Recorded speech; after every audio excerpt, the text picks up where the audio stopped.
Salam Merayu, jumpa lagi dengan saya Lintang Chandra di channel Babat Tanjung Ladang. Sahabat, kita sedang berada di program Bicara, bincang-bincang cakar budaya dan sejarah. Nah, di program Bicara kali ini saya sedang berada di sebuah rumah makan di kawasan Nganjuk Kota, yaitu Rumah Makan Daharan Mastrip. Nah, sahabat, kembali ke program Bicara. Kali ini saya akan mengangkat topik tentang meluruskan kerancuan tradisi boyongan dari Berbek ke Nganjuk. Sahabat, pada tahun 1993 pemerintah daerah Kabupaten Nganjuk itu telah mensahkan hari jadi Kabupaten Nganjuk yang jatuh pada setiap tanggal 10 April. Nah, penetapan tanggal ini itu didasarkan pada angka tahun prasasti Anjuk Ladang, di mana di prasasti tersebut angka tahunnya adalah 10 April 937 Masehi. Nah, sejak saat itu maka setiap tanggal 10 April diperingati hari jadi Kabupaten Nganjuk oleh pemerintah daerah Kabupaten Nganjuk dengan cara menggelar seremonial. Berupa apa? Berupa tradisi boyongan dari Berbek ke Nganjuk. Tradisi boyongan ini adalah semacam pawai budaya yang melibatkan unsur-unsur pemerintahan mulai dari bupati, camat, hingga aparatur dan perangkat-perangkat pemerintahan. Juga melibatkan berbagai macam organisasi kemasyarakatan, baik di tingkat kecamatan hingga ke tingkat desa. Rombongan pawai itu diberangkatkan dari alun-alun Berbek menuju ke alun-alun Nganjuk yang jaraknya sekitar 10 km. Ada rombongan yang berjalan kaki dan ada pula sebagian, khususnya para pejabat, itu mengendarai kereta kuda.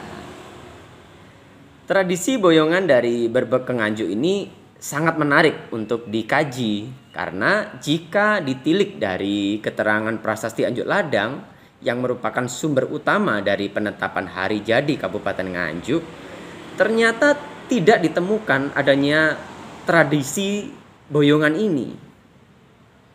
Karena itu perlu dilakukan klarifikasi atau penjelasan mengapa peringatan hari jadi Nganjuk yang berlatar peristiwa di masa kuno, yaitu periode Empu Sindok, mengapa diperingati dengan tradisi boyongan, dan mengapa boyongan pawai itu harus diberangkatkan dari Berbek ke Nganjuk.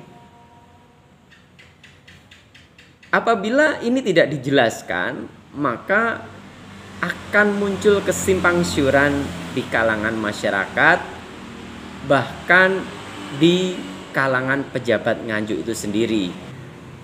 Jadi sahabat, tidak pernah ada keterangan dalam prasasti Anjuk Ladang bahwa Empu Sindok melakukan boyongan dari Berbek ke Nganjuk.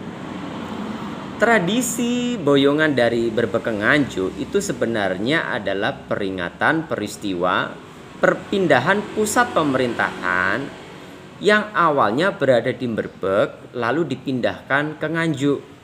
Dan itu terjadi pada tahun 1880.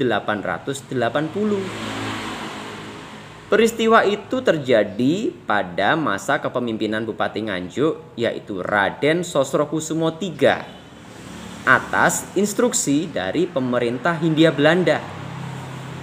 Alasan perpindahan pusat pemerintahan tersebut karena pada saat itu pemerintah Hindia Belanda sedang melangsungkan pembangunan jalur rel kereta api antar provinsi.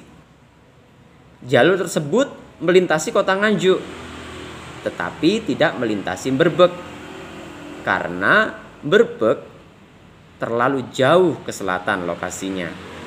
Karena itu, demi efektivitas administrasi pemerintahan, maka pusat pemerintahan dipindahkan dari Berbek menuju ke Nganjuk.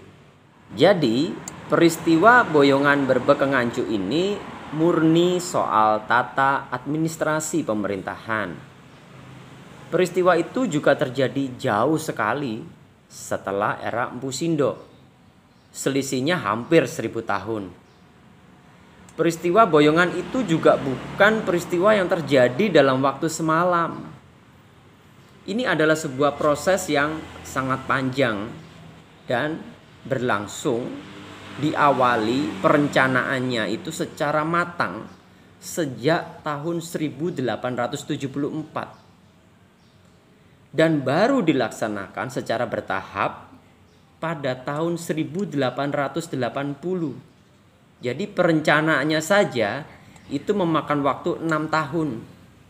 Prosesnya panjang, dimulai dari perpindahan kantor Dinas Bupati Nganjuk, kemudian diikuti oleh perpindahan perangkat-perangkat tugas yang ada di bawahnya. Sahabat, saya break dulu untuk menikmati sajian teh hangat dari rumah makan Daharan Mas Trip. Saya akan coba tuang.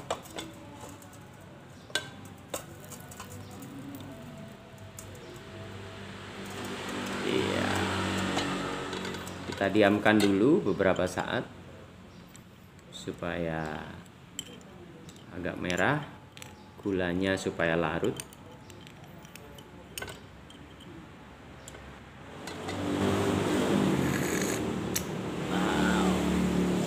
Mantap sekali. Jadi rasa tehnya begitu tebal, begitu kuat. Lalu gulanya ini manisnya juga terasa asli sekali karena ini menggunakan gula batu.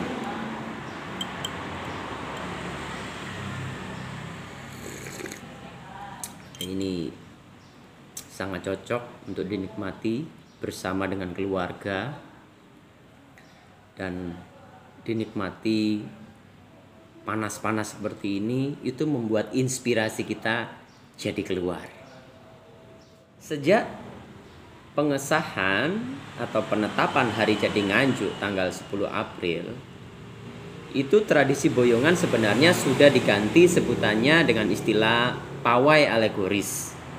Maksudnya di sini bahwa pawai atau tradisi Boyongan itu dilaksanakan hanya sebagai simbol atau sebagai pemanis mata dalam peringatan hari jadi Kabupaten Nganjuk. Namun sesungguhnya tradisi Boyongan itu tidak memiliki kaitan sejarah dengan hari jadi Nganjuk tanggal 10 April. Tidak ada kaitan antara tradisi Boyongan dengan peristiwa di era Empu Sindo, yaitu peresmian Candi Lor pada tahun 1937. Nah, saya pribadi merekomendasikan bahwa seharusnya pemerintah daerah ini secara perlahan-lahan itu mengganti rute Boyongan itu bukan lagi dari Berbek ke Nganjuk, namun dari Candi Lor menuju ke alun-alun atau pendopo Kabupaten Nganjuk. Sehingga dari situ bisa menjadi simbol yang lebih tepat, di mana pada tanggal 10 April tahun 1937, pada saat itulah Empu Sindo meresmikan sebuah bangunan suci, yaitu Candi Lor atau yang memiliki nama lain Candi Sri Jayamerta, yang artinya adalah kemenangan abadi. Arti Sri Jayamerta ini menurut saya memiliki filosofi, memiliki nilai juang yang lebih bermakna daripada tradisi Boyongan dari Berbek ke Nganjuk. Sahabat, demikianlah acara program bicara pada kesempatan ini. Tetap ikuti konten-konten selanjutnya di channel Babat Anjuk Ladang. Saya Lintang Chandra undur diri, salam rahayu.